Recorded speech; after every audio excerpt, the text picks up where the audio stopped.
Kalokohan na yang ginagawa mo, hindi na natapos yang kamemahan mo. Eh di wag ka manood, pinipilit ka ba? Teka, baka kilala mo lang ako at lagi kang nanonood pero hindi ka pala nakapollow sa page. I-follow mo na yan. Isa lang eh. At para naman sa mga bago lang, ang ginagawa po nating content tuwing 9 PM ay 1 game per day. Solo, rank, game at ang goal natin sa content natin na to ay mag 100 win streak.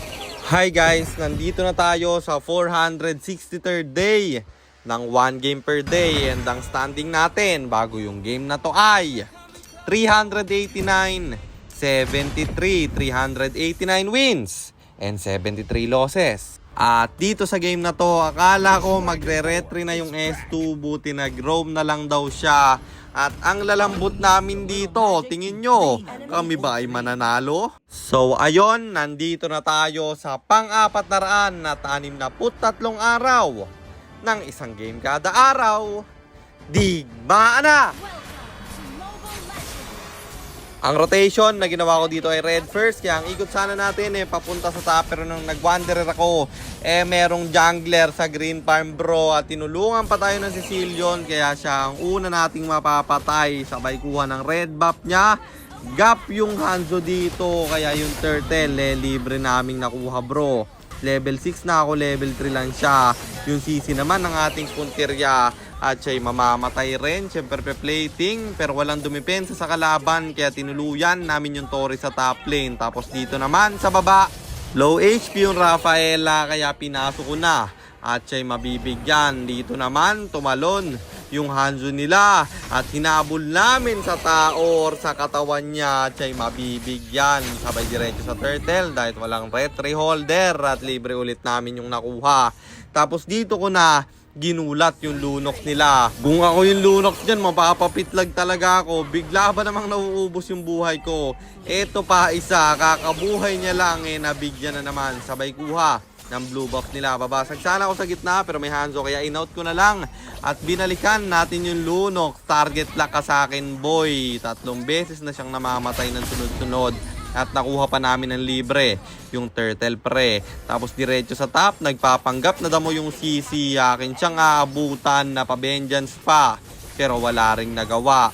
Sabay diretso dito sa Lord na libre na naman naming makukuha kasi yung kalaban hindi na kumukontest pa. After nun sa baba tayo dumiretso, mabibigyan yung Mia nila.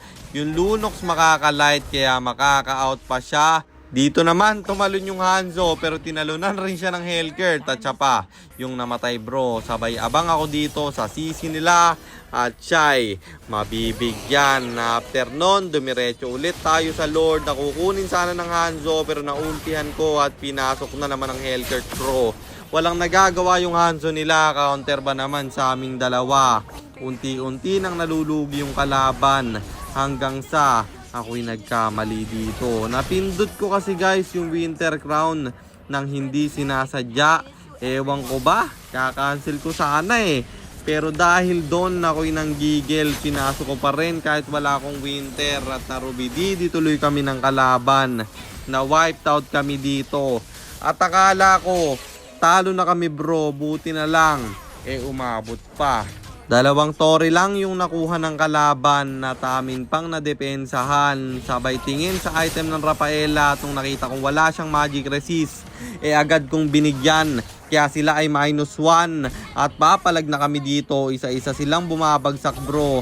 Yung Lunox sahabulin ko na rin pero may flicker siyang bibitawan. Pero aabutan pa rin siya ng Hellcurt namin at binalikan ko yung Mia. Pumasok ba naman sa 3 si tropa? Kaya na-shutdown siya at wiped out yung kalaban. Kaya nag-tower lock na kami.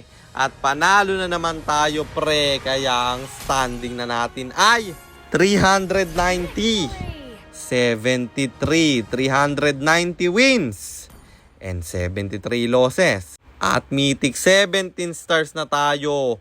6 win streak na rin. Kaya 94 na lang ay 100 win streak na.